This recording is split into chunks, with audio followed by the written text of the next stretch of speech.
Hello, friends. Thanks for coming. Happy to see everybody. Three things you should probably know at the beginning of this that might help this make a little more sense.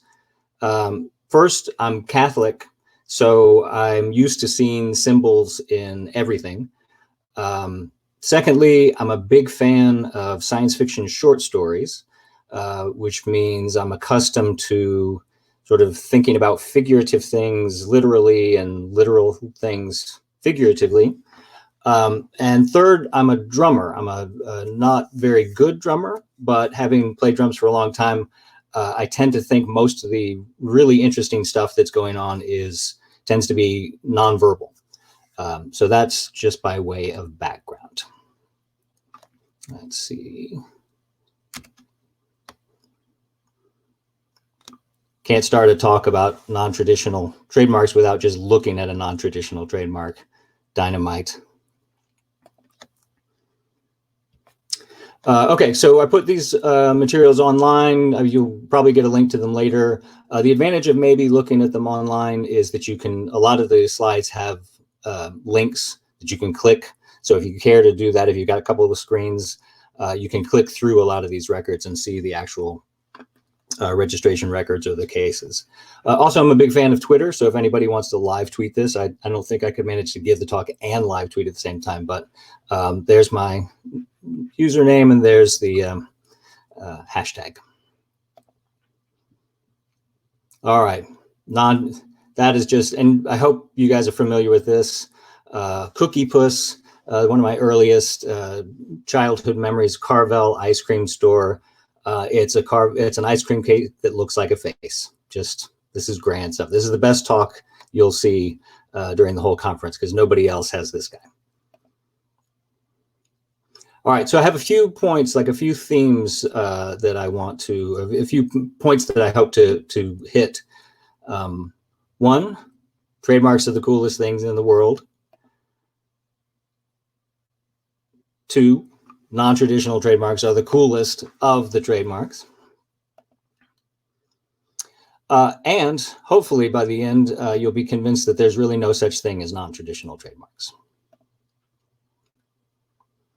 Also, we'll have a couple of themes that run through the other talks. One has to do with relationships. We'll be using and looking at a lot of figurative language. For instance, as an example in the trademark space, if you're a bag company and you make bags and you have a logo and you want to put your bag on the logo, you could just put a bag, or you could put a bag and make your bag look especially great.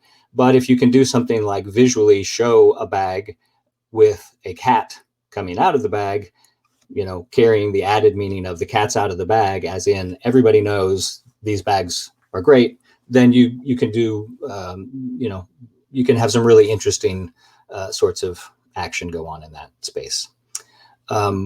This isn't limited just to sort of verbal type situations or just logos. You can have this in 3 dimensions as well. And so this is a registration. It's for an electronic. It's an effects pedal for a guitar or a bass guitar. You would plug this in, and these things they're very common to be used with electrical instruments, and they're commonly known as foot pedals. So if you make but usually the effects are just square and you just press a button on the top of it. So if you enter the genre of foot pedal and say, I know what would be funny, let's make a foot pedal that's a foot pedal, then you can also, it's a great way to get noticed and make a big impression on people. Another theme that we'll run through a lot of this is that prosecution, because I'm mostly interested in the space of the prosecution space. Litigation is fine, but I think all in all, most businesses and most trademark owners would tell you if we could avoid litigation, that's probably the ideal situation. So we're going to focus mostly on prosecution. And I think the key thing to remember there is just that it's persuasion. An application to register a trademark is a persuasive text. It's just like a legal memo or a response to an office action. It's the whole way you do it is trying to persuade someone of a particular position.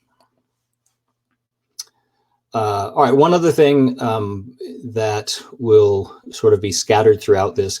This is a soapbox, speaking of figurative language. This is an actual box that holds soap, and so I will be getting up on my soapbox a few times. I don't know if you're familiar with the expression of literally standing up on the soapbox to make a point. And so there are a lot of this will be looking at records and looking at the laws, but a good chunk of this is going to be sort of my own view of this, having practiced in this area for a while and having been a trademark examining attorney. I'll be getting up on my soapbox now and again, so just be warned. Although my soapbox is this is what I've got as a soapbox. So imagine me standing up when I'm giving you my opinion. Just imagine me standing up on a pretty classy looking soapbox here. All right, so back to our main points. Trademarks are the coolest thing in the world. That just doesn't need any backup. It speaks for itself. For instance, here's a wine bottle. The vineyard is named Mustache Vineyards, and the trademark is a mustache. That's just absolutely beautiful work. It's a registered trademark as the mustache design by itself for wines. Very cool. Non-traditional trademarks are the coolest of the trademarks. For instance, keeping with the mustache theme, this is a registration for a pretzel in the shape of a mustache. Absolutely dynamite. You see it, you notice it, you remember it. It makes a big impression. It's cooler than, a picture of a mustache is cool, but if you can actually be standing there eating a pretzel-shaped mustache-shaped pretzel, then I think you're doing what the Lanham Act wants you to do. In sort of a little trickier, this is a registration also for a mustache. This is the milk mustache, where you can plug in whoever's face you want. And I believe this was registered for services, probably services talking about how services of promoting the interests of dairy producers or something like that. But there's some more mustache action that's quite memorable and noticeable. Okay, so this is just, nobody said non-traditional trademarks have to be particularly aesthetically sophisticated. Really, none of the trademarks are looking to be. The primary goal isn't to be classy. I think the primary goal is to get you to notice it, to get your attention. So a long, limousine with a rooster sticking right out of it, you're not going to miss that. And when you see that driving down the road, you're not going to forget it. That's kind of what trademarks are trying to do anyway. So that's just, so we're going to walk through just a few before we get to more of the drier sorts of things. We're just going to kind of sit here and enjoy how great trademarks are. Oh yeah, so this is sort of a theme, is the wow factor. That's kind of what trademarks are doing anyway, is that you're looking for this wow factor. You want to impress somebody. You don't want to just be like oh yeah, that was a logo sitting on a label, but it looked like all the other things in that genre. You want, boom, you want to make an impression. So just to tie this in with an earlier excellent talk. Let me see if I can. This is another example. It's fairly dry to look at the certificates, but there's so much information on the certificate that's easy to overlook. So let's see. Yeah, so this one is registered. You can see consists of a man yelling, well, I'm not going to yell it, but in falsetto with the E drawn out, followed by a U sound. So that's, if you're thinking, okay, well, if you hear the sort of typical explanation of, trademarks are words or maybe logos, this is fairly exotic from that standpoint, but it's just completely the same as all of the other trademarks in the sense that it's some kind of thing that you can perceive, and it's done in a particular context and has a particular meaning. So this is not a whole lot of registrations along these lines, but a very interesting area. And as with pretty much all of the other registrations, an awful lot of this would come down to the proof. You would really just want to look and see okay, what do the specimens look like? What's the evidence here? Because people will say a lot of things in an application for registration, but it's really not till you open it up and look at, okay, how is this actually being used? How is that?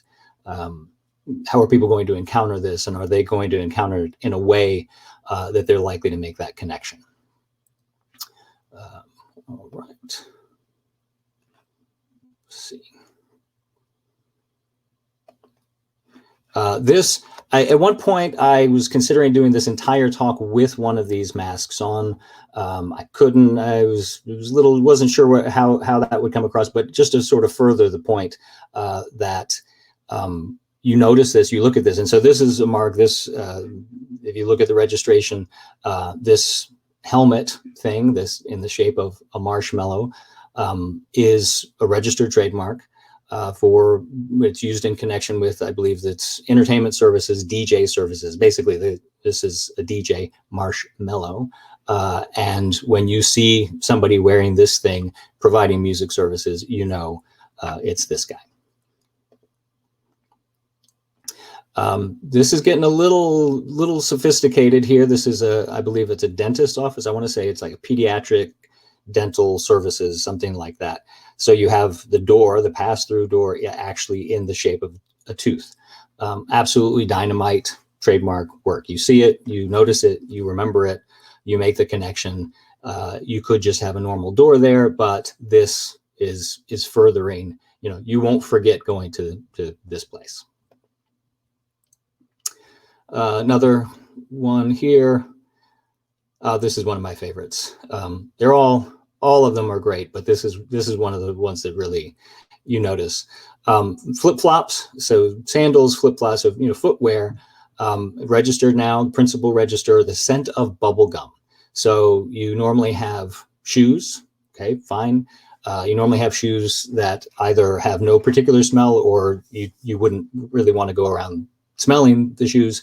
So the idea of taking this area where nobody's doing anything, or very few people have this, this isn't even really a genre. It's just, you got shoes. Somebody says, how about infusing those shoes? And I want to say these are sort of the actual things, although it's not stated here in the ID. The actual shoes, as I recall, are these sort of jelly kinds of things. So they're sort of bright. I'm imagining them being pink and sort of sparkly anyway, and then infused with the scent of bubblegum. Dynamite action, you notice it, you remember it, classic trademark sorts of activity there. This is a nice one. I believe this is a chocolate or a confectionery. This is registered, I believe, for the services of running, a chocolate shop. But it's and you can't tell all that well here, but this bowl, this is like a kettle bowl that's suspended, and this is another kettle bowl that's down below, and this is chocolate pouring from it. Actually, not an image of it, not a sculpture, but this one actually has chocolate that pours down from there, and then it goes back up and pours again. So that action there, when you walk into a place and see those two things happening there, aside, not in the operations, not back in the kitchen, but when you see it presented like, hey, look at this thing, now you remember us, makes a very big impression. This guy, this physical thing, again, this isn't the image. I believe the image is probably registered, but this physical thing that stands there, I want to say this is Travelocity. Remember back when people used to travel this, they would have images of this in various different places. And the three-dimensional configuration of this guy used in providing those services is registered. Another favorite, this isn't just the hot donuts now sign, and this is sort of a theme that runs also through a lot of these, is that you can say, well, what is it? What's the mark? But you really have to kind of get into the particulars and say, no, this isn't just the words hot donuts now. This isn't just the fact that there's a sign that says hot donuts now. It's very specific. So what's registered here is the changing image, it going from not being lit up to being lit up. And so that's, that kind of cognitive thing. I mean, if you think about, not to compare us all to, lab animals, but, if you can do that kind of thing, if you can make that connection, if you can ring a bell in certain contexts and make somebody think, okay, make a connection with somebody, then that's really what what we're after. And so the hot donuts now sign is off, and then it turns on, and we're like, okay, donuts. We know that these are, or not only do we know these are donuts, but I believe these are Krispy Kreme donuts. And so that's that kind of thing. It's so in a sense, it's an unusual seeming sort of subject, but it's not at all unusual in that it's doing the exact same thing all the rest of the trademarks are trying to do, is that it's trying to make an impression and get you to get the connection between whatever it is and whatever the stuff is. All right. Oh, this is another nice one, sort of along the lines of the bubblegum sandals, is scented Pina Colada scented ukuleles, which is an awfully nice. Now this one's on the supplemental register, so sometimes people do not consider that impressive along the same lines, but it's significant in that it wasn't ruled out. It wasn't. It's got potential. And who knows, by this time, maybe, if it's first used in 2011, registered in 2012, we might want to check back in and see how these ukuleles are doing, see what their evidence is like. They might have a decent case for saying there aren't any other Pina Colada, there aren't any other fancy scented ukuleles out there. So maybe this would be appropriate on the principal register at this point. This one you're not likely to forget. Again, not an image. This is an actual three-dimensional thing. Although interesting, the wording here is really interesting. The mark consists of the depiction of a bathtub in the shape of a champagne glass containing bubbles. Now, what they mean, what it actually, that's unusual wording, but what they mean is this. It's a physical, so a depiction of a bathtub just means it's a bathtub in the shape of. So look, again, I'm not saying this is high classy sorts of activity. This isn't high art, but you're not likely to forget seeing a champagne, a bubble bath in a giant champagne bathtub. And this was registered for hotel services, resort, hotel, and restaurant services.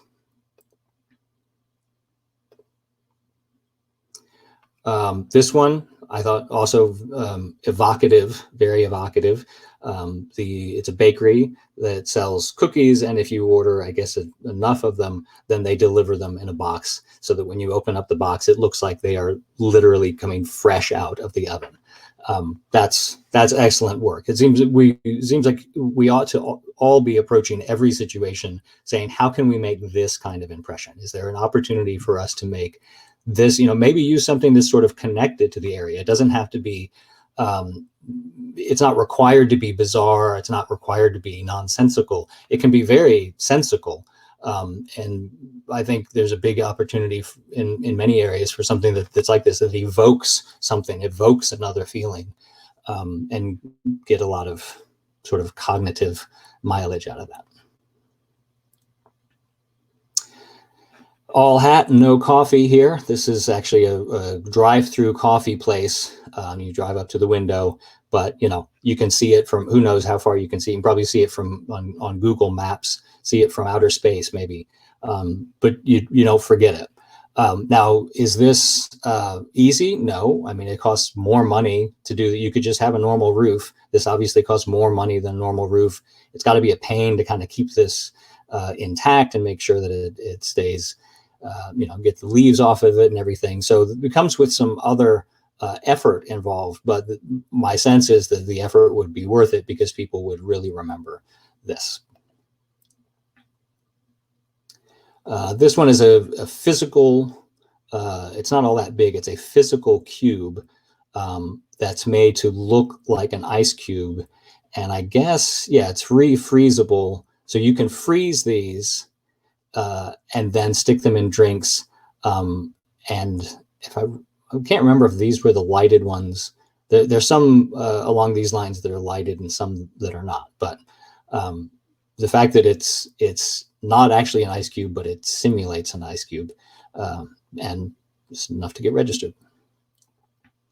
This is another DJ, I believe, and I'm not sure if this one is registered, but it was. Oh, I want to say this one was approved for publication, but then they just never proved use. You can click through the slides and see it. But this is, again, is another thing that somebody wears while providing DJ services. And because this looks very different than most of the DJs you see, it makes an impression, you make the connection, and you remember it. Another example of sort of playing with motifs, playing with the things that we know from other contexts. I believe this is aluminum foil. This is the packaging for aluminum foil. And I don't know what these things are called, but you tend to see these as sort of maybe anti-slip activity, that when the bumps actually stick out on like on a steel, you know, so an otherwise smooth metal surface will sometimes have these bumps, maybe to keep you from slipping on them if you're stepping on them. So we associate that, we see that, we're used to seeing that in a metal context. So even though this is just a cardboard box selling aluminum foil, it's sort of furthering the toughness, the strength, the metal connection of this aluminum foil. I mean, we don't know. I mean, the aluminum foil could just be really crappy quality and could break very easily. But this, you know, gives you this indication of like, oh yeah, I want to get that aluminum foil. It's tough. It's rugged. This very familiar sort of motif here of the coffee cup and the coffee lid, except this is coffee ice cream. So obviously the top isn't open, but it evokes that same kind of thing. This is, you know, your normal coffee ice cream in a little, you know, normal sort of pint package is fine, but this one is way more coffee than your coffee ice cream. Here's a box. Champagne comes, I believe it's champagne in this packaging, but I believe I want to say this is an actual metal mailbox, physical thing. It's a very special delivery. This I want to say is somebody's business card. So this doesn't actually work to open up a lock, but it evokes, it looks just like a hotel room key card. And I believe the business, the person who had it, or the business that had it, is in the hotel business, if I recall correctly. So it's evoking exactly, it makes sense in that context. Again, it's not bizarre. It's actually really fitting, but it's also not what business cards look like. And it's not actually opening, you know, physical locks, although I guess maybe also furthering the idea a little bit of like handing out the business card is like opening the door to opportunities or whatever. Anyway, it's nice. Hot dog registered. These are cuts in the top of a hot dog. What are you going to say about that? That's not all, you know, normal hot dog doesn't have any of those. This particular pattern registered as a trademark for, you know, hot dog sandwiches.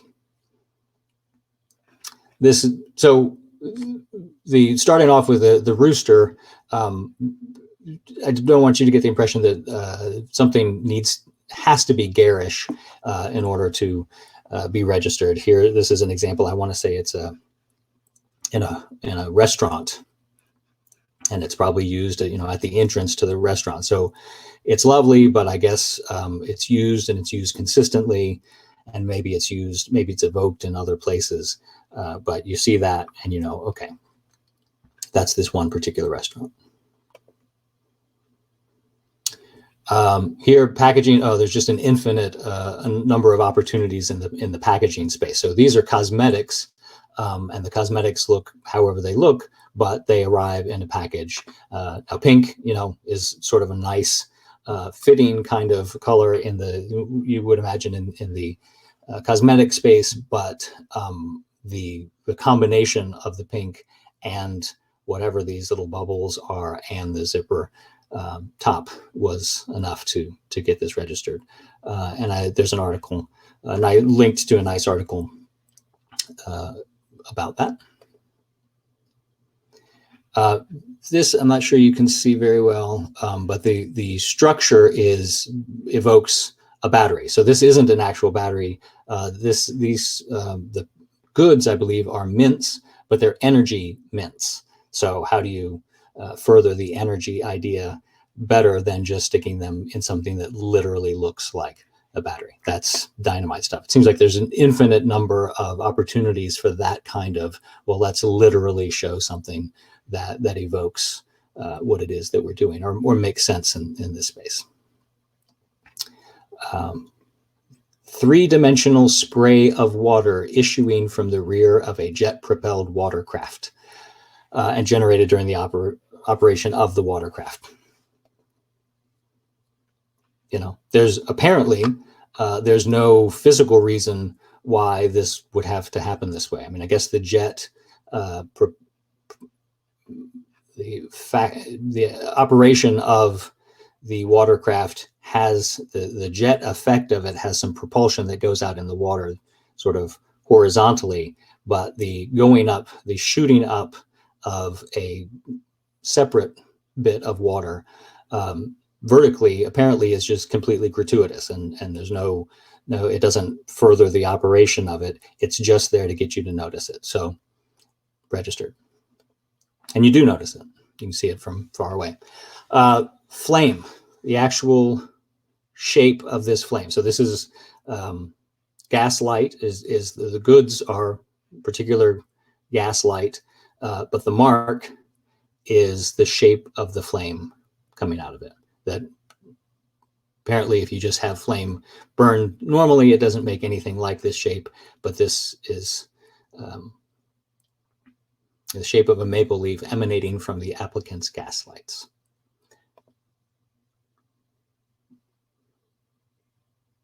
Nice. All right. Oh, yeah. I guess in seasonally, I wanted to include a couple of other things.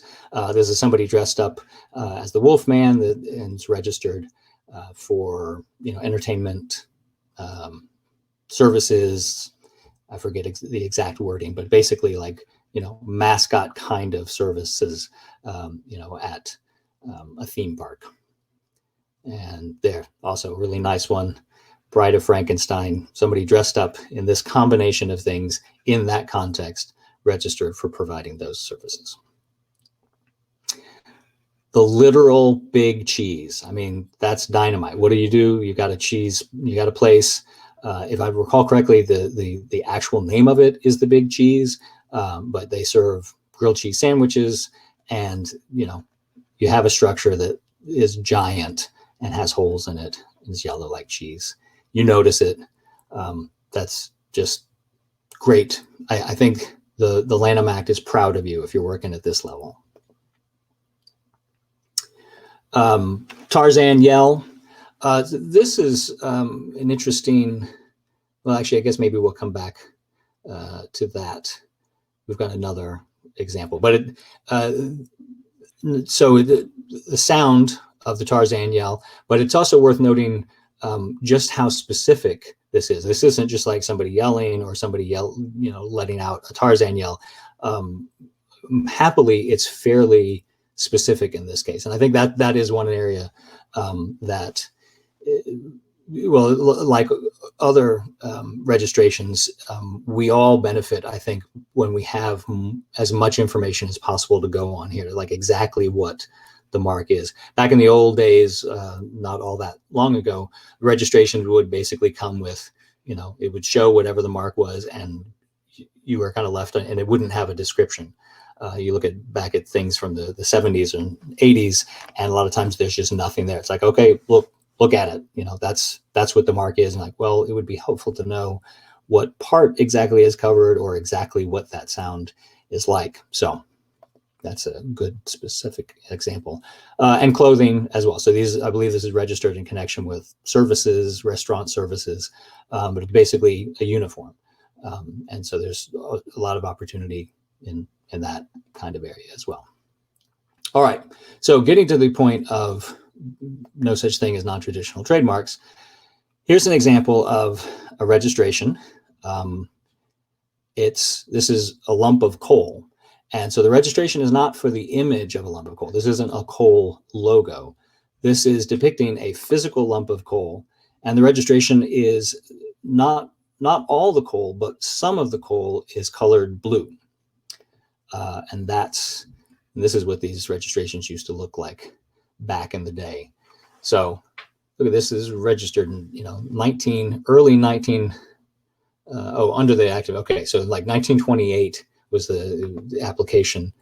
And so the goods are coal, and it just means that when they deliver this coal to your house, some of their coal chunks, some of the lumps of coal are blue. And you notice that. And so you see somebody, you come over to somebody's house and you, I guess they're checking out their coal. And you're like, oh yeah, I see what brand of coal you got. You got the ones with the blue lumps in there. This is soap, glycerin soap, I believe. And these are three-dimensional ridges. I think it's ridges on one side and indentations on the other side. But basically, it's not just a flat bar of soap, but it's got this added feature.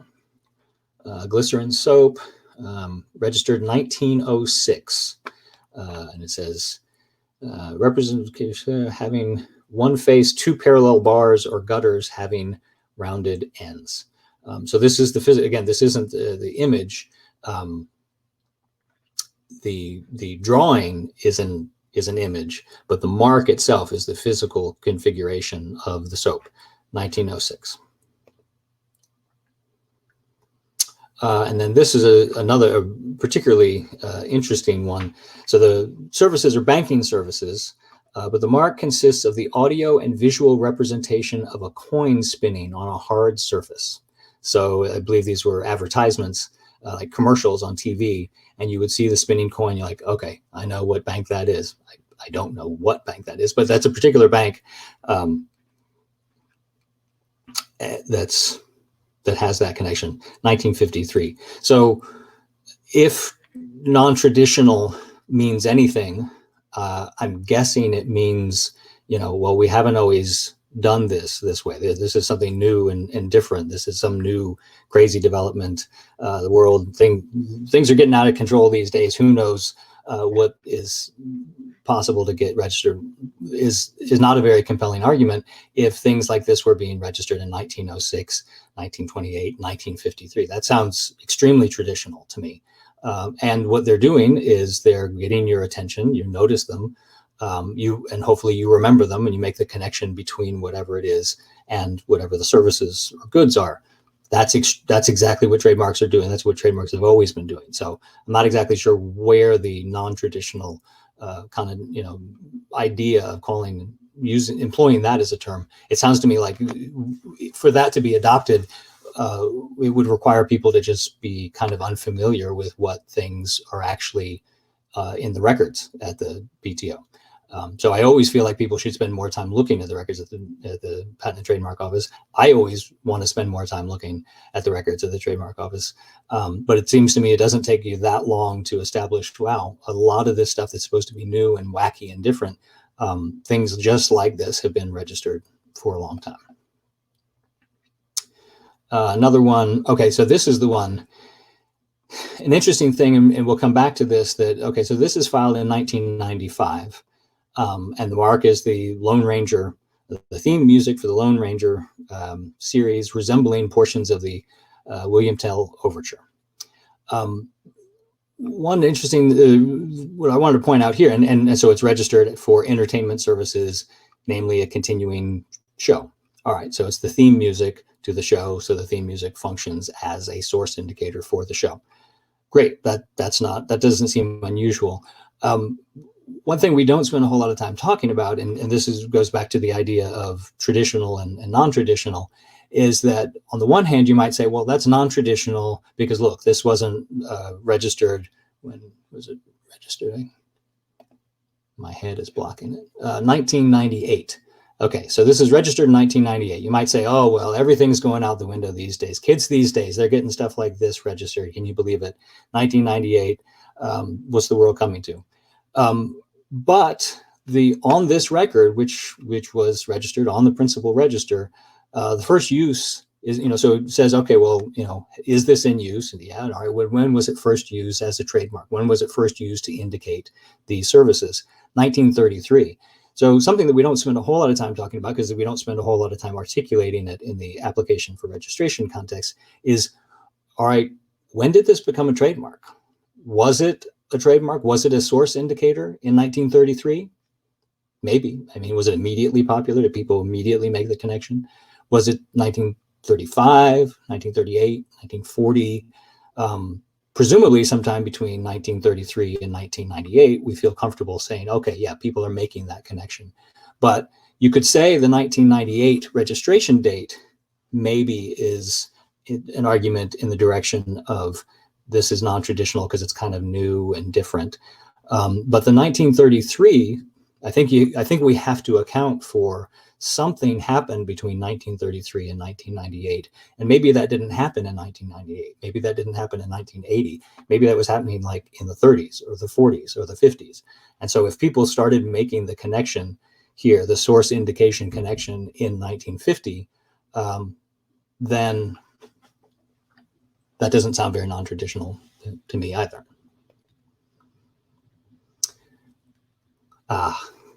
Service mark, restaurant, I believe it's a restaurant. Yeah, restaurant services, looks like Noah's Ark.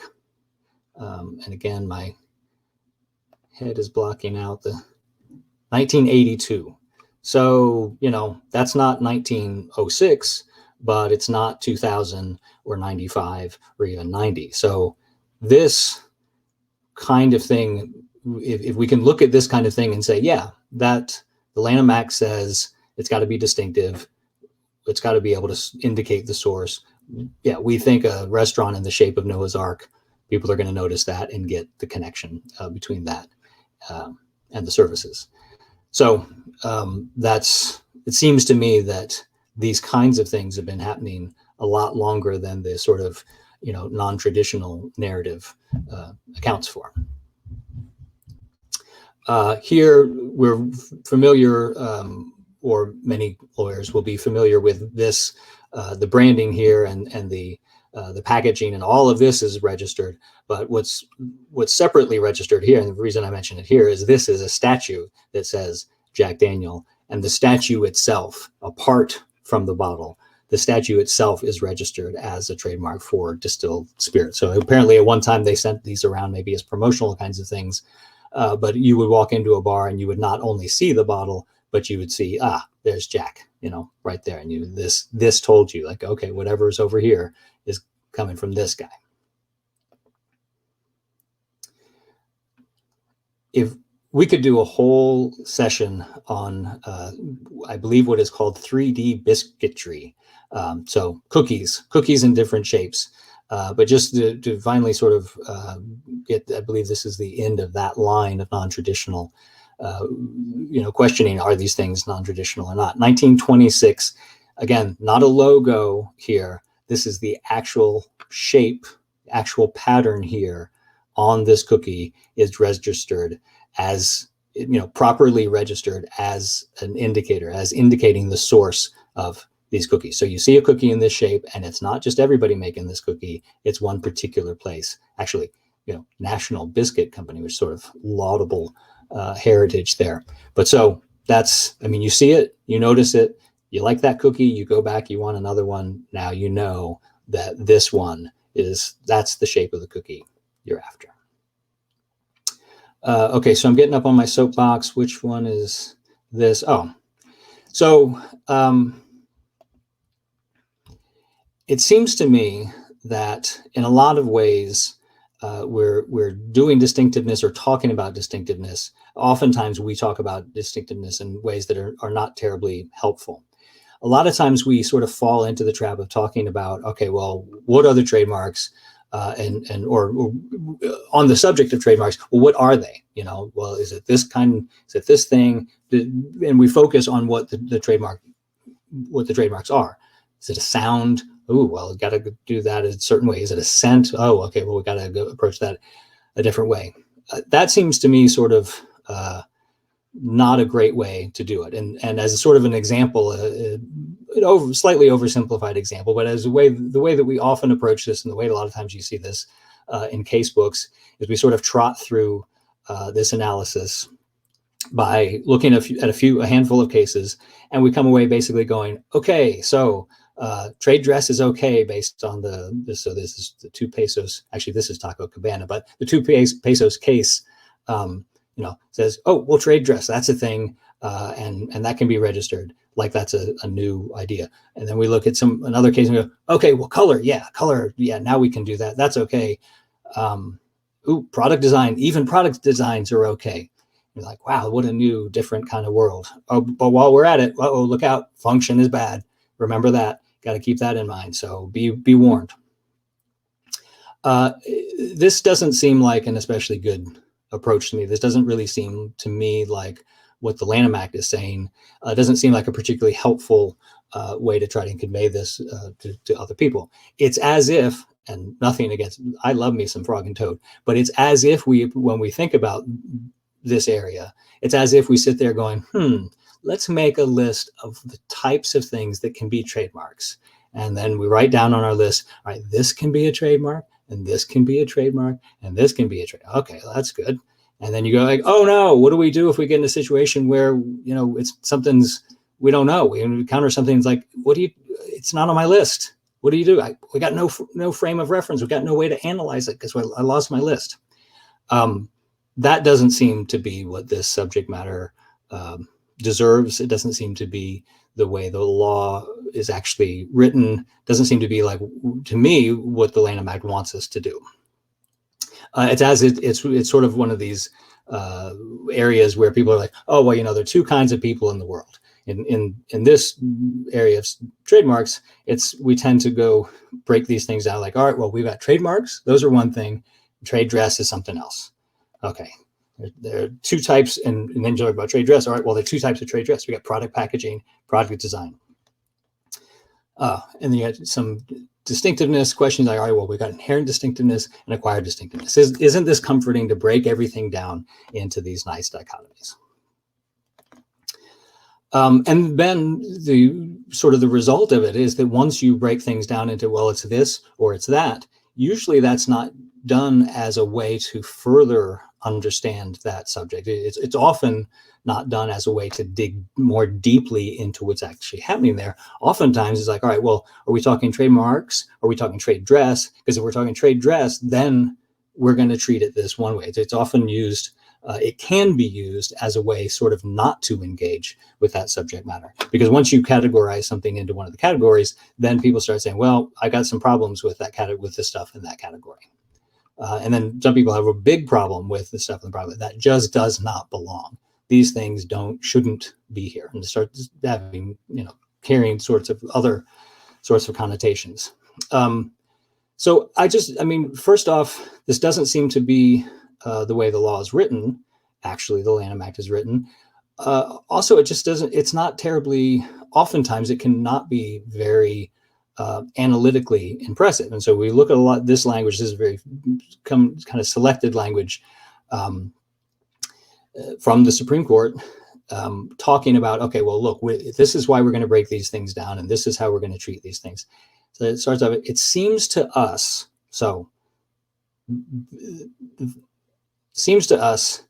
that design is not inherently distinctive. You'll notice there's not any citation there. There's not really any backup for that. It's just like, yeah, I kind of don't think so. We think consumer predisposition does not exist. So again, no backup, not really justified. There's not a ton of evidence that's pointed to, just like, yeah, no, we don't think so. Product design is almost invariably serves purposes other than source. So almost invariably makes it sound sort of like, well, we added up the number of times that, product design was used, and we looked at how often it identifies source, and almost all of the results we got from our analysis says that it's not. No reference, no citation. It seems to me that these are just sort of statements kind of out of the air. And then consumers are aware, by the time here, it's sort of almost like it builds in how confident the statements are. Consumers are aware of the reality. So before it's like we think, or it seems to us, but now it's a reality. The reality is this stuff almost never is intended to identify the source. Well, first off, who said anything about intended? Where does intended come from? I don't remember that being an aspect in the Lanham Act. I don't remember that being a question any place, whether I intend it to identify a source. It's all on are people likely to perceive it as the source? So needless to say, I don't find this line of argumentation persuasive. I mean, if for no other reason that it's just simply not backed up. I mean, I've received office actions that were better supported than these statements. I've written office actions that were had more case citations and more precedent behind them than these statements. And you just got to point out the cocktail shaker shaped like a penguin is classic. It's a very colorful example to include. So to refute this, I'm including at this point, we've got a penguin container registered on the principal register, the configuration of a penguin, not just a penguin wearing a hat, which forms a container registered for containers. I take some solace in that being on the principal register. So aside from the other arguments that you might have with that line of reasoning that is not terribly well supported, that it doesn't seem in line with the Lanham Act, the one that seems to me the biggest way we know that approach is wrong is that it's categorical. I mean, what else do we do in trademarks that's categorical? I mean, it seems like trademark law is almost categorically opposed to there being categorical rules. And so to just sort of swoop in and say, yeah, well, we haven't actually looked at a lot of these. We haven't spent a long time reflecting on distinctiveness, but we want a rule. So if it's this, it falls over here. If it's this, it falls over there. That does not seem to me in keeping with the statute. And sort of on the other side, the other extreme, I get that a categorical rule is sort of compelling because you don't have to think about it every time. But it seems to me that what trademarks are doing and what trademark registration requires us to do and what the statute is asking of us is case by case. You just got to do one at a time. You got to look at them carefully, and whatever happened in the previous case, it presented different facts than the case that's in front of us right now. And then the next time, basically, you have to enter each one of them and say, all right, what does distinctiveness look like in this case? And are we looking at it? And that's hard. I get that that's hard. I get that it takes a lot of practice, but it seems like case by case, careful, close case by case analysis is what the law requires of us. So rather than focusing strictly on what the trademarks are, rather than focusing really at all on what the trademarks are, seems like what we're really interested in what they do. What is that trademark actually doing? What do we think it's doing? How do we know? How would we guess? How would we assess that from case to case? Which brings us to our moment of Lanham love. Let's just spend a moment with this greatest of statutes. So I don't want to make the classic sort of lawyer mistake of giving you a slide with the entire Lanham Act on it in a tiny print, but it's worth focusing on sort of a central aspect of it that we're interested in from a registration standpoint. So the actual language is, and again, this is, I have no idea at what point in law school that it happens to us that our brains get sort of reversed. So Lanham Act here, we're talking about registration, what things can be registered. So what things affirmatively are we going to register? So instead of talking about the trademarks that we're gonna register, so it starts off in the negative. No trademark by which the stuff may be distinguished shall be refused. So no trademark is getting refused. Refused is another sort of negative implication on the principal register, unless. So now we're not even really talking about the double knots. This is just, I mean, we've seen it, but we sort of, I think by looking at it pretty often, we forget just how convoluted this language is. Seems to me if we wanted to translate this into English, you could fairly just characterize it as distinctive marks will be registered. And then, of course, there are a couple of exceptions, but really the exceptions are relatively few compared to this giant area that we've just opened up. We're saying if it's distinctive, if we think there's reason to believe that it's indicating source in people's brains, then it's getting registered. So even though we spend a lot of our time in the stuff that's not getting registered or focusing on, is it going to get registered or not, that the bulk of these things, if it's capable, then we're talking registration. And then there are a couple of little areas where that's not going to apply. So in the actual, again, the sort of definitions tosses out and say, all right, well, what are we talking about there? What kinds of things are we talking about? And gives examples. This isn't exhaustive. It's not like for instance, in the area of copyrights, that to contrast an entirely separate regime. In the area of copyrights, it starts off saying these things can be registered. And then over time it broadens and says, all right, well, this stuff cannot, yes, we're going to register writings. Good.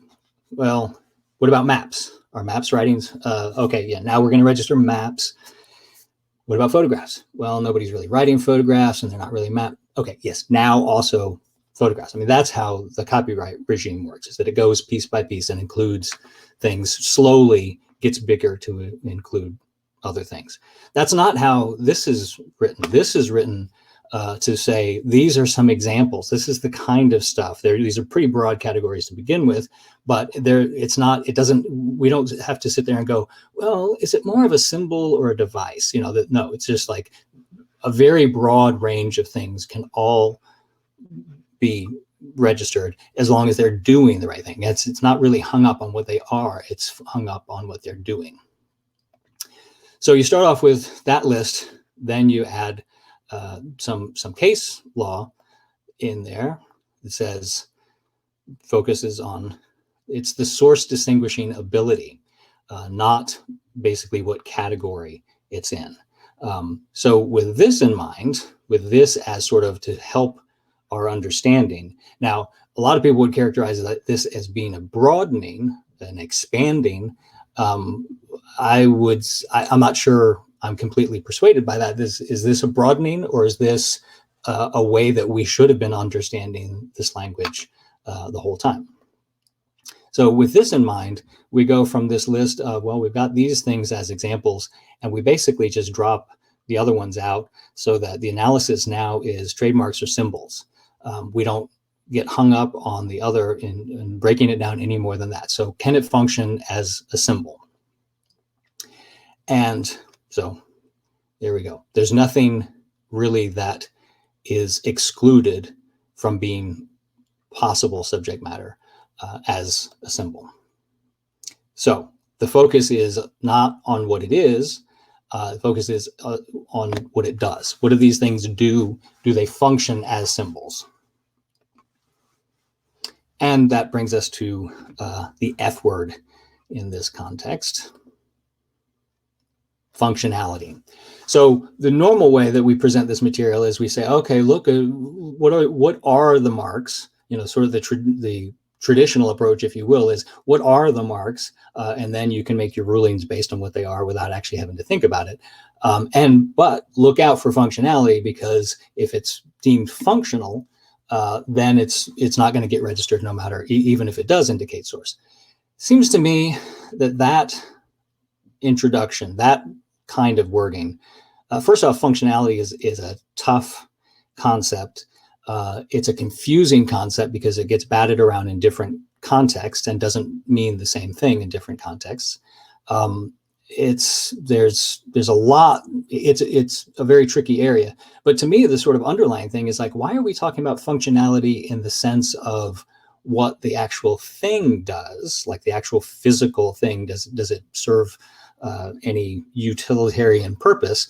It seems to me that the first kind of trademark functionality we should be talking about is, does it function as a trademark? Because the other function, I don't care, at least initially, I'm super uninterested in the utilitarian function of something. The main prevailing purpose, the main prevailing analysis, I think, is do these things, are they likely to function as trademarks? Are they likely to be perceived as functioning as trademarks? That seems to be that to me, now this is probably a soapbox slide. I think that the overarching concern we should be looking at, are these things likely to be perceived as indicating source? And we can deal with any utility, since it doesn't come up in all that many situations anyway. We can discuss that kind of utility at another time. So the sort of the flip side of functioning as a trademark is there are a lot of times when something isn't, when we're going to look at something and say, you know what, we don't think that's likely to be perceived as a source indicator. And it seems to me that that's a much more interesting time for us in the trademark space to focus our time, is when do things function and when don't they function? That's a fascinating conversation.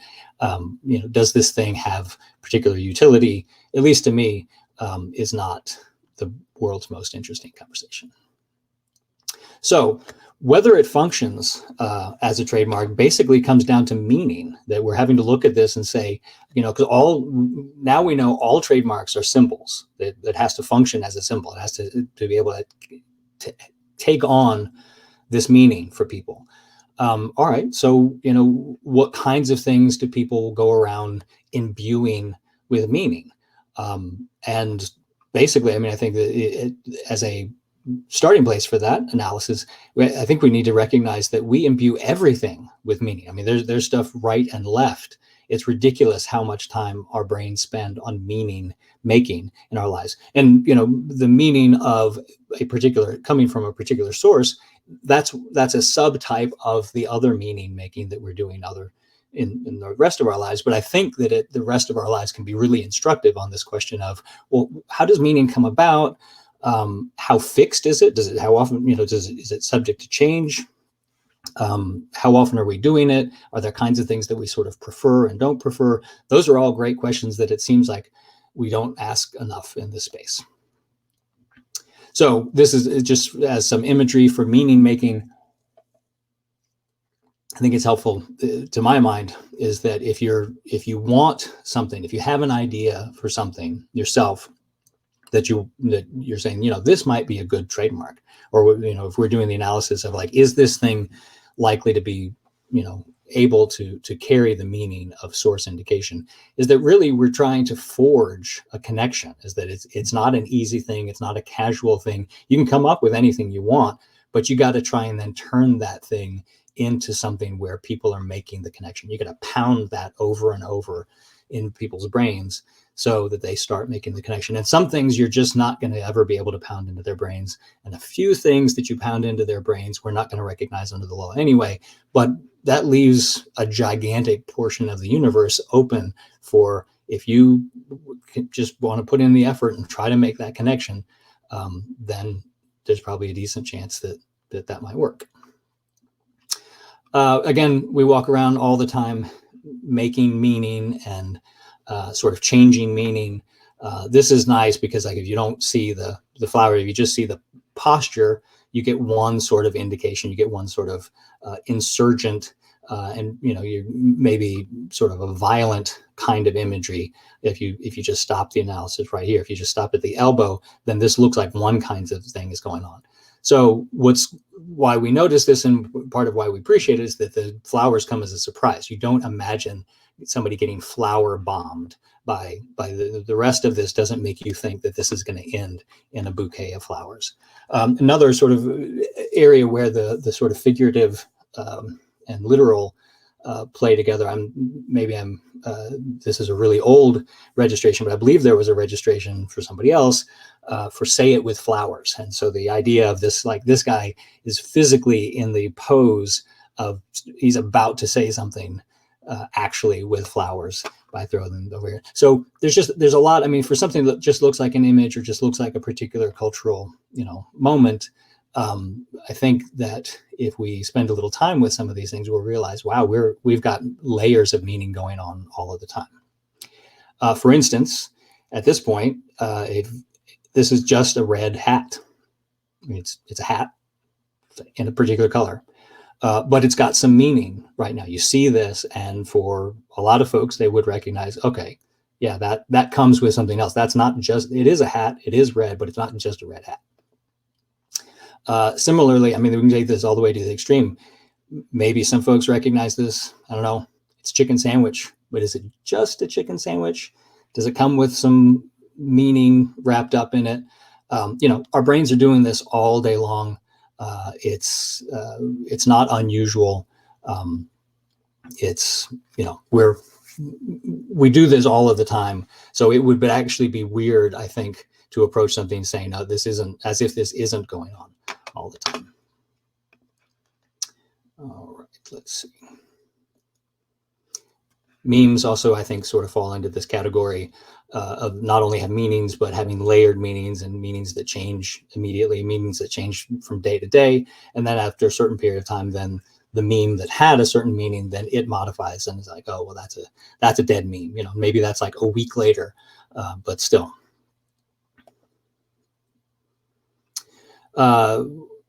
All right, so we've got a lot of slides left. I'll have to pick up the pace here a little bit. This is just an example of sometimes just the physical thing can tell us. So you see a glass slipper, that indicate, you know, that's like a physical thing that you could see, but it also indicates like one particular person. Similarly, ruby slippers, one particular person, or maybe even if you catch somebody else wearing these, you know that they came from someplace else. These are some great examples. I want to thank everybody on Twitter I asked for some examples of where are some things where it just sounds innocuous. It sounds like you're just describing a physical item, like a physical item of clothing, but where that actually carries other meanings. So like, you know, black tie function is a fancy function.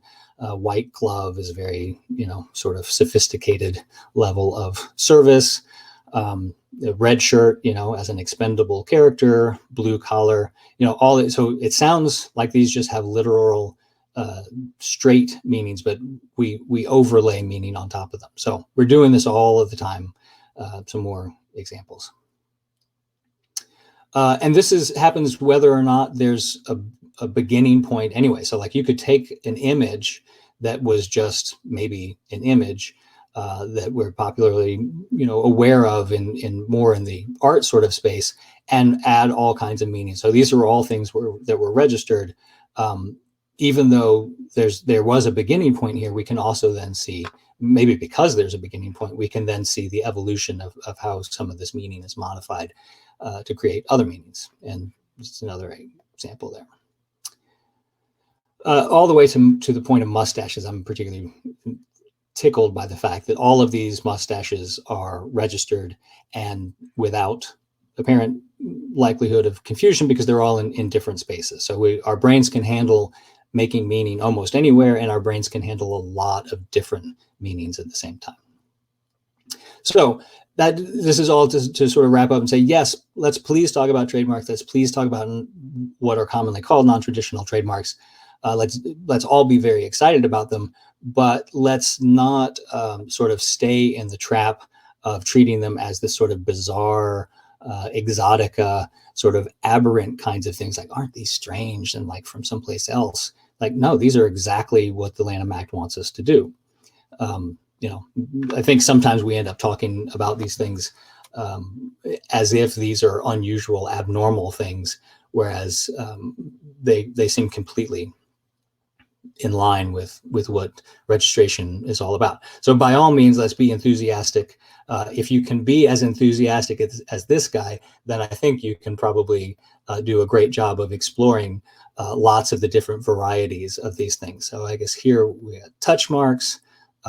This is an example, registered, I guess, smock or dress, registered as a trademark for entertainment services. So you wear this dress to play drums in a band and you do it for 20 years, then people will say, okay, I'm starting to get the connection between that and your entertainment services. Back to this guy, more motion marks. This favorite bottle is, I like to use this as an example because I can't stand this beer, but I keep buying these bottles because they're just dynamite. Just to look at them, fascinating. The whole thing is great. And far and aside from the quality, I mean, that's totally removed from the quality of the beer. The beer may be good, but it's not to my taste. But the bottle is dynamite. I'm wearing Chuck Taylors right now. I hope Stephen is. another example, product design, head, where this is another band, I guess, the shape of this hat worn by members of a band, indicates the source. What is the deal with bear-shaped honey? And so this is a nice article to sort of give a range of various options, but handled in a way in less of a way of saying, aren't these things weird? And sort of like, do they even belong to be on the register? And more a way of saying, yes, this is stuff. This is what the Lanham Act is saying for us to do, and this is how it works. Now, there are certainly some challenges because because most things going into the office don't look like this. There are definitely some things to keep in mind in terms of prosecution, but they're not these bizarre, aberrant, exotic things.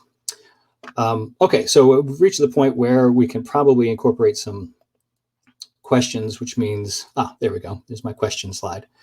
So, question about non-traditional marks being rejected or not rejected on the basis of being functional. Yeah, I mean, that's obviously something to look at and obviously something to keep in mind. What I would say there, and I'm afraid this is sort of my easy answer. I don't mean it as a glib answer, but my sort of easy answer for everything is spend more time in the records. So if you look at there are literally millions of records that you can search for free, at the trademark office database. You can search them for free in the middle of the night. You don't need a special login or anything. You just go straight there and start searching around the records. And people, as long as these things have been getting registered, we also have nicely detailed records of a lot of these things also being refused. And oftentimes you can learn more from something, from 5 or 6 applications for registration that were refused, to look at why, how they were refused, like what basis they were refused on, and how that was handled, like what was the back and forth, what evidence was considered, conclusive or persuasive, getting back to the idea of these being persuasive documents, what kinds of arguments were being, were used in those cases. So I just enjoy it anyway, but I spend a lot of time looking at those records, and it informs everything. So every time you go to the office to seeking registration for something, you ought to be going there with the knowledge of how was the other stuff in this sort of genre. What sort of fate did other things meet? And I don't mean like, look at 1 or 2 records, because I hear a lot of times people are like, oh, well, so this is a different talk.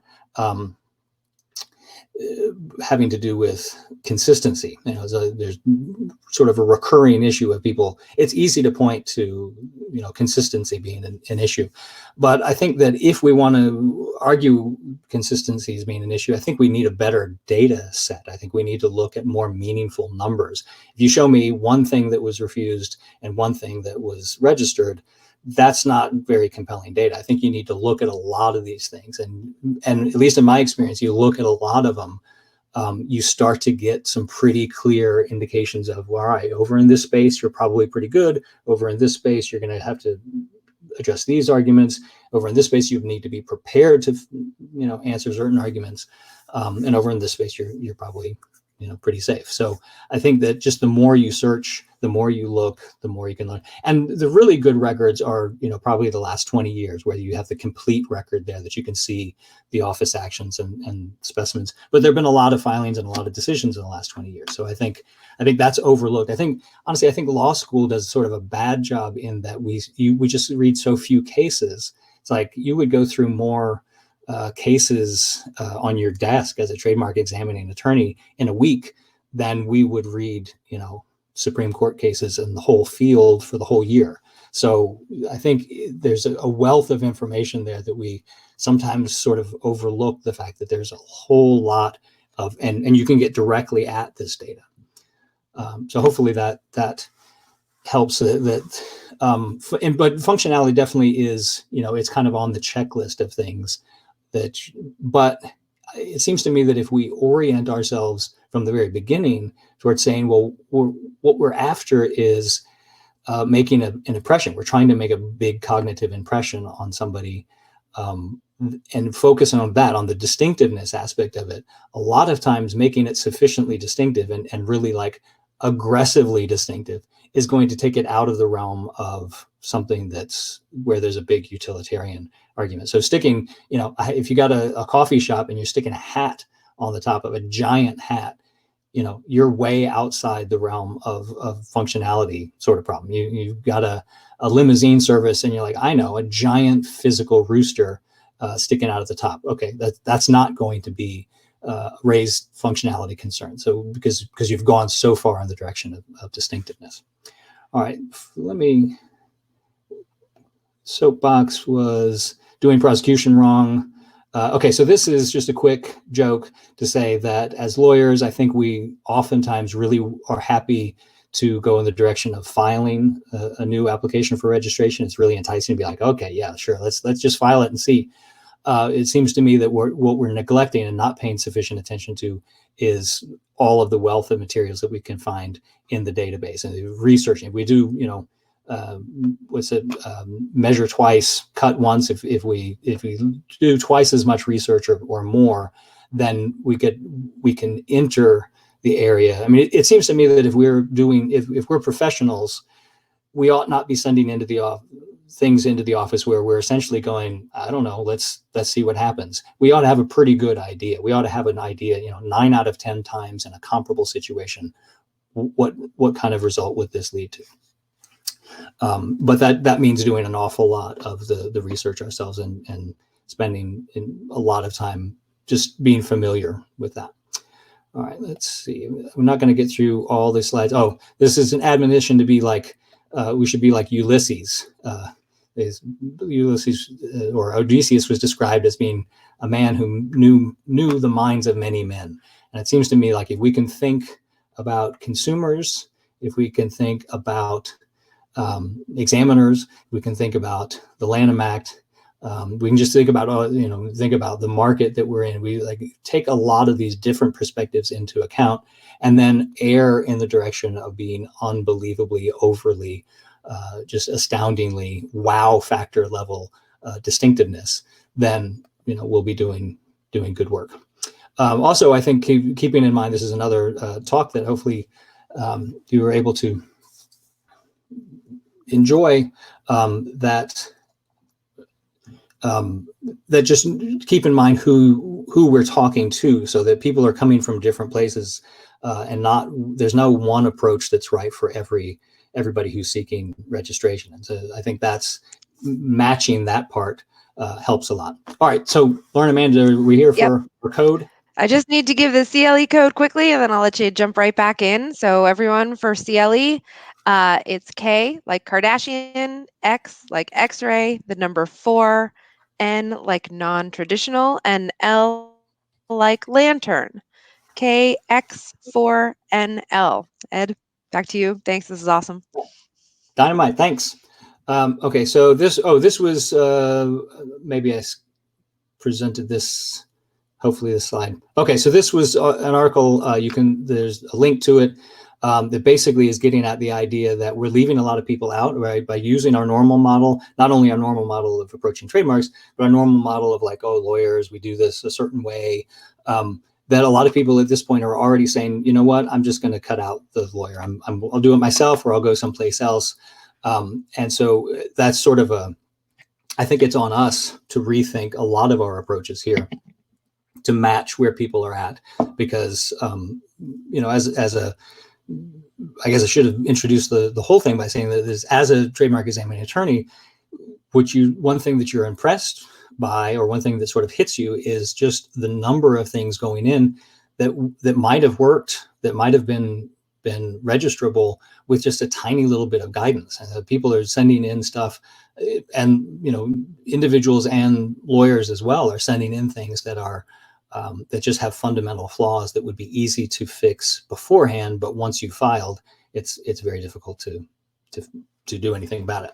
All right, so yes, another idea to keep in mind is think about possibility of there being litigation, but also I think equally is a lot of your folks never want will never, I mean, it will never be economical. It'll never make economic sense for them to litigate something. So thinking not only of potential litigation, but avoiding litigation. What can we do to get them into space where they're not going to have to be hassling other people? And it seems to me that, you know, this also leans in the direction of distinctiveness, that you stick a giant hat on top of your coffee shop when nobody else has a giant hat on top of their coffee shop, then you've gone a long way to not getting in trouble with other people, because it's not already a trendy thing. It's not already a thing that you saw someplace else and you know somebody's going to be likely to fight over. So that's the wow factor. All right, so let me see if there's some an image, distinctive. Not sure if oh, how does one become more proficient in trade dress applications? That just feeds right into the question of searching. I mean, that's like, you could look for clients, but I don't know that there's a particularly good way to get in front of a lot of clients. I mean, the clients, once you get known for doing this, then the clients might come sort of sideways to you. But it seems to me that, you know, you could almost teach an entire class in law school just on office actions, on reading office actions, see what sorts of things are we going to encounter. And you can do that now. You know, you can just look at the records yourself for things that have been refused and study what happened there, and then look at another one and say, all right, how was this different? All right, let me see. So these are all wow factor things. Let me just mention really fast. This is an axe, so this is a literal figurative sort of example. This is registered, so it's a guitar, electric bass, often referred to as an electric guitar is often referred to as an axe, and, you know, as a nickname for an electric guitar. So here's a physical. This is an electric guitar that's physically been in the shape of an axe. Thumb sucker is funny. These are all great ways to get a distinctiveness. If your brand is already called Goose Island, then think about having a goose head. Here, these dinosaurs in front of your rock shop. You can see these. These are all great examples of forging the connection. So this is here as a. So this is registered. This is the shape of this base. So this is Fender, the company. I'm probably going to have to skip some of these slides, but I just did want to mention this. Fender Music Company makes these basses. There's registration for the shape of the head of the bass. It's well known. It's been around for a long time. The reason I mentioned this here, and if anybody from Fender is on here, I would be delighted to talk to you at greater length. But this is an ad I saw recently so Fender's looking for somebody to come on. So this was, I think, from the INTA website, saying, you know, we want somebody. And the reason I mention is just that there's, like, you know, the job is do all the trademark stuff, and then the job is also, do all the patent stuff too. I can say, as a former trademark examining attorney, this is a great way to get oftentimes to get terrible trademark work, is to hire somebody who's also doing, I mean, it's possible to do patent work, and I guess in theory it's possible to do good patent work and good trademark work, and with the same brain, but I don't see it happen routinely. And it seems to me that you end up getting somebody who does one of these well and the other not so well. And oftentimes what that results in is these come into the office like, okay, well, this is the stuff, so how do we describe it? And this is a description. This is a patent attorney patent attorneys have been known to, you know, this is how they describe this thing, because this is a persuasive context. You're trying to persuade the examiner that this thing is capable of indicating that this thing is a trademark. It's very trademarky. It's very source indicating. And I don't know that any of this is an argument in the direction of indicating source. This all looks like, wow, it's a great thing and it's a cool design, and maybe isn't it useful? Like, that's not a trademark argument. Let's see. Oh yeah, so I mentioned this because there are a number of things. A particular risk is that there are a number of actual words where the word is the same in the patent space, and we use the same word in the trademark space, but we use them differently. And so you're bound to run into trouble if you try having to save money by hiring one person to do both of these. These are bad evidence. I'll skip on that. So this is worth keeping in mind. The reason I mentioned this here is that the registration is great. love registration, super effective, super meaningful a lot of times for the owners of one. But prima facie, on its face, basically, and it's worth keeping in mind that this is basically what prima facie means. It's like, it's very impressive on the surface, but I guess the message here is that we're not getting away with anything in the registration space. So if you mischaracterize something, or if you say something that's not true, or if you say something that's not really in line with what's going on, then the prima facie, the sort of benefit of the doubt that you get from registration, can fall apart very quickly. So I sometimes hear people trying to say, well, how much can we get away with? It's like, you don't really get away with it, because if somebody else pushes against it, then, if it's not true, then we've lost all of those rights, and it wasn't worth it. That's another example we won't really have time for. This is a recent example of where it wasn't drafted very well, the F word. Okay, so I stick this in here as if you're applying to register the configuration of this as a trademark, so we're in the trademark space, or the distinctiveness. All right, how is this distinct? How are people going to notice this? Give me evidence to persuade me that people are going to notice this as a source indicator. It might not be the best choice to include in your evidence packaging that says, look at all these ways that it's super useful, it's better, more comfortable, more accurate. It's like, okay, that might be on your packaging, but it's not helping. I'm not more persuaded after seeing how utilitarian this design is. I'm not more persuaded this is a source indicator than I was before. Sometimes people apply too soon, before something's been used as a mark, before there's evidence. Sometimes they apply too late. Like Cheerio box could have gotten registered in the principal register. Keep in mind the timing. Also, in terms of timing, maintain your registrations. This was a registered mark, and they didn't maintain the registration, so it expired. And then when they went back to apply to register it again, the second one was refused, and then they had to appeal that, and they ultimately won on appeal. But what would have been, $1,000 registration effort probably turned into, a $75,000 appeal process. So maintain your registrations. Also, one thing that, and we're just about out of time, don't forget the supplemental register. It's a real thing. It gets short shrift a lot of time. It's definitely the lesser babka, but it's meaningful in its own way, and it's often a great place to start. And depending on your facts, you may need to start there. All right, so I feel like there was another question. Oh, is marketing for trade dress offerings effective for me? I'm probably a bad example, because I think I'm such a loudmouth that people know me at this point. So a lot of things that are very interesting sort of find their way to me. I don't know how one would market necessarily, other than just talk about it a lot, and maybe get one or two examples where it's worked well, where you had a good experience with it. And then, talk about that, just do it some more. So the last part was that we won't have time for is examples of how to go through searches. I will say, I know I'm 2 minutes over. Let me just tell you this one last thing. X search. Get in the habit of looking at X searches, and that will tell you how the examiners look at these things. So if you're wondering, well, how do I find this stuff? The X search for something will show you the strategies for how to get there.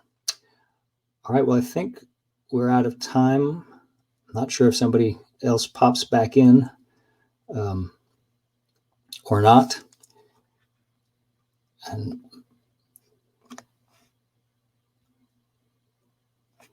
well, people still there. All right, if you're still there, I will click through, just pointing out that these are great strategies. Oh, one last thing, if I'm still on. Oh, searching tips. Okay, presentation at 1 p.m. with former examiner. Definitely go to the presentation at 1 o'clock, and I appreciate seeing this message that searching. Oh man, searching is there's just a wealth of. I think if you haven't been inside the office, you might not fully appreciate how important it is to be able to do your own searching really well. One last thing from the TMEP is the application checklist. Examiners will look at that. And so it's good to know, I think, on your end, how it's going to be assessed.